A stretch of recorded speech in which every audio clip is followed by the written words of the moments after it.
ബിസ്മില്ലാഹിർ റഹ്മാനിർ റഹീം. അൽഹംദുലില്ലാഹി റബ്ബിൽ ആലമീൻ വസ്സലാത്തു വസ്സലാമു അലാ റസൂലിഹിൽ അമീൻ വഅലാ ആലിഹി വസഹ്ബിഹി അജ്മഈൻ.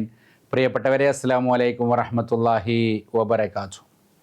സൂറത്തു സജദയുടെ അവസാന ഭാഗത്തേക്ക് നമ്മൾ നീങ്ങുകയാണ്. ഇൻഷാ അല്ലാഹ് 26 മുതലുള്ള ആയത്തുകളാണ് ഇന്ന് നമ്മൾ പഠിക്കുന്നത്. 26ാമത്തെ സൂക്തത്തിൽ അല്ലാഹു സുബ്ഹാനഹു വ തആല പറയുന്നു, അഊദു ബില്ലാഹി മിനശ് ശൈത്വാനിർ റജീം അവലം യഹ്ദി ലഹും കം അഹ്ലക്നാ മിൻ ഖബ്ലിഹിം മിനൽ ഖുറൂനി യംശൂന ഫീ മസാകിനിഹിം. ഇക്കൂട്ടർക്ക് ഈ ചരിത്ര സംഭവങ്ങളിൽ നിന്നൊന്നും യാതൊരു പാഠവും ലഭിക്കുന്നില്ലയോ? ഇവർക്ക് മുമ്പ് എത്രയോ സമൂഹങ്ങളെ നാം തകർത്ത് കളഞ്ഞിട്ടുണ്ട്. അവരുടെ വാസസ്ഥലങ്ങളിൽ ഇന്നിവർ സഞ്ചരിച്ചു കൊണ്ടിരിക്കുന്നു.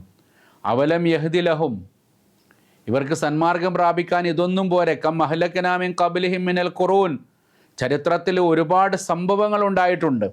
ഒരുപാട് ആളുകളെ നമ്മൾ കൊടിയ നാശത്തിന് വിധേയമാക്കിയിട്ടുണ്ട്. എന്താണ് ഇവർ ഇതിൽ നിന്ന് പാഠം പഠിക്കാത്തത്?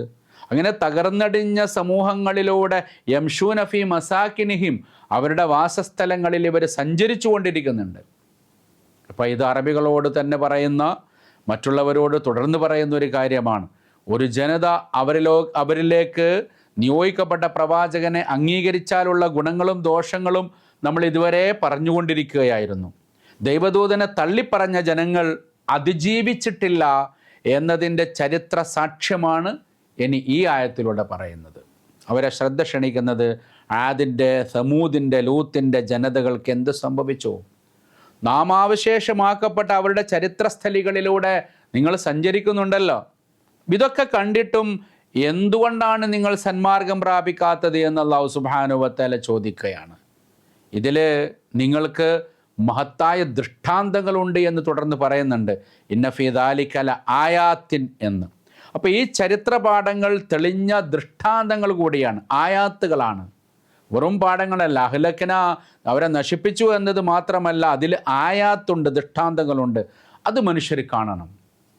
മനുഷ്യർക്ക് പാഠം പഠിക്കാനാണ്, കാര്യങ്ങൾ മനസ്സിലാക്കാനാണ് ദൃഷ്ടാന്തങ്ങൾ. ഇപ്പോൾ പ്രവാചകന്മാരെ അംഗീകരിച്ചവരെ ചരിത്രത്തിൽ രക്ഷപ്പെട്ടിട്ടുള്ളൂ എന്നത് അതിൽ ഏറ്റവും വലിയൊരു ദൃഷ്ടാന്തമാണ്. അതെന്താണ് നിങ്ങൾ കാണാത്തത്? എന്താണ് നിങ്ങൾ കേൾക്കാത്തത്, മനസ്സിലാക്കാത്തത്? അഫലാ യസ്മഊൻ എന്നാണ് അള്ളാഹു ആയത്തിനെ അവസാനിപ്പിച്ചുകൊണ്ട് പറയുന്നത്. ഇവർ കേൾക്കുന്നില്ലയോ? ഇപ്പോൾ പൂർവികരുടെ ദുരന്തങ്ങൾ ഇവർ കാണുന്നുണ്ട്, അല്ലെങ്കിൽ അവർ കേൾക്കുകയെങ്കിലും ചെയ്യുന്നുണ്ട്, അവർ മനസ്സിലാക്കുന്നുണ്ട് എന്നൊരർത്ഥത്തിൽ അത് പറയാം.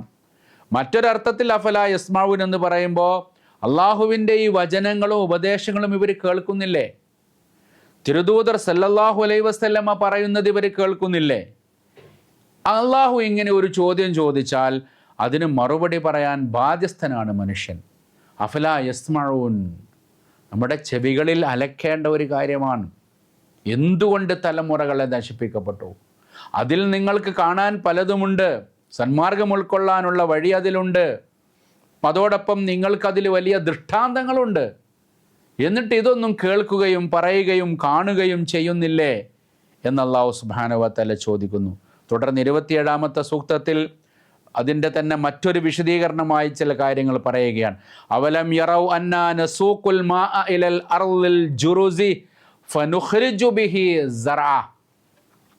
നിർജ്ജലമായ തരിശുഭൂമി, അതിലേക്ക് നാം ജലമൊഴുക്കുന്നത് ഈ ജനം ഒരിക്കലും കണ്ടില്ലെന്നാണോ? അതുവഴി നാം കാർഷിക വിഭവങ്ങൾ ഉൽപ്പാദിപ്പിക്കുന്നു. അവലം യറൗ അന്നാ നസൂഖുൽ മാ, നാം വെള്ളമൊഴുക്കി വിടുന്നു, ഇലൽ അർളിൽ ജുറുസി. അർളുൽ ജുറസ് എന്ന് പറഞ്ഞാൽ ഉണങ്ങി വരണ്ട, ചെടികളൊന്നുമില്ലാത്ത തരിശുഭൂമിയെ പറ്റി പറയുന്ന ഒരു കാര്യമാണ്. ഫനുഖ്രിജു ബിഹി സറഅ, അതിൽ നിന്ന് നമ്മൾ കൃഷിയെ ഉയർത്തിക്കൊണ്ടുവരുന്നു എന്നതാണ്. അപ്പോൾ അള്ളാഹു അതിലേക്ക് പലവിധം ജലമൊഴുക്കുമ്പോൾ അത്ഭുതകരമായി അതിൽ നിന്ന് കാർഷിക വിഭവങ്ങൾ ഉണ്ടാകുന്നു. എന്നിട്ടോ തഅക്കുലു മിൻഹു അൻആമുഹും വഅൻഫുസുഹും, അവരുടെ മൃഗങ്ങൾ അതിൽ നിന്ന് ഭക്ഷിക്കുന്നുണ്ട്, അവർ തന്നെയും അതിൽ നിന്ന് ഭക്ഷിക്കുന്നുണ്ട്. ഈ മഴ മുഖേന കാർഷിക വിളവുകൾ ഭൂമിയിൽ ഉണ്ടാകുമ്പോൾ അതിൽ മനുഷ്യർക്ക് അന്നമുണ്ട്, കാലികൾക്ക് അന്നമുണ്ട്. അവരുടെ ജീവിതം, അവരുടെ ആരോഗ്യം, അവരുടെ സമ്പൽ സമൃദ്ധി ഇതൊക്കെ കാരണമാകുന്നത് നാഥൻ്റെ ഭൂമിയും മഴയും വിഭവങ്ങളുമാണ്. ഈ ഭൂമിയും ഈ മഴയും ഈ വിഭവങ്ങളും ആര് തരുന്നു? അള്ളാഹുവിൻ്റേതാണ്. അത് എത്രമാത്രം നിങ്ങൾക്ക് ഉപകാരപ്പെടുന്നു, എത്രമാത്രം അനുഗ്രഹമാണ് അതുവഴി നിങ്ങൾക്കുണ്ടാകുന്നത്. അഫലാ യുബ്സിറൂൻ, ഇവർക്ക് എന്നിട്ടും ഒന്നും മനസ്സിലാകുന്നില്ലേ? അവർ കണ്ണ് തുറക്കുന്നില്ലേ? അവർക്ക് ഉൾക്കാഴ്ച ലഭിക്കുന്നില്ലേ? ബസീറത്ത് എന്ന് പറഞ്ഞാൽ ഉൾക്കാഴ്ചയാണ്. ഈ ആയത്ത് ഇവിടെ പറഞ്ഞതിൻ്റെ താല്പര്യം 2 രൂപത്തിൽ മുഫസ്സിറുകൾ വിശദീകരിച്ചിട്ടുണ്ട്.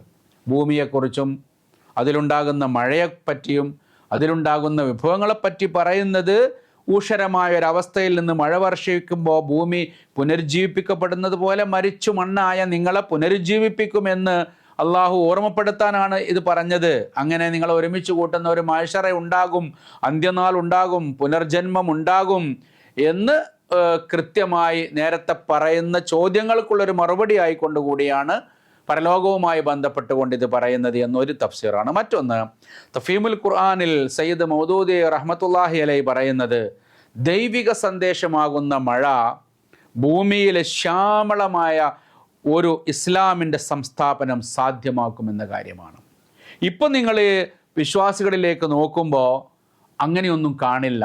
പക്ഷേ ഇസ്ലാമിൻ്റെ അനുഗ്രഹമാകുന്ന ഒരു മഴ പെയ്യുന്നതോടുകൂടി അത് ഈ ഭൂമിയെ ശ്യാമളമാക്കും, മനോഹരമാക്കും, ഇസ്ലാമിൻ്റെ വിജയം അത് സാധ്യമാക്കും എന്നൊരു സൂചന ഈ ആയത്ത് നൽകുന്നുണ്ട്. സന്ദർഭം പരിഗണിച്ചുകൊണ്ട് അങ്ങനെയും ഒരു തഫ്സീർ ഇതിനുണ്ട് എന്ന് നമുക്ക് മനസ്സിലാക്കാൻ സാധിക്കും.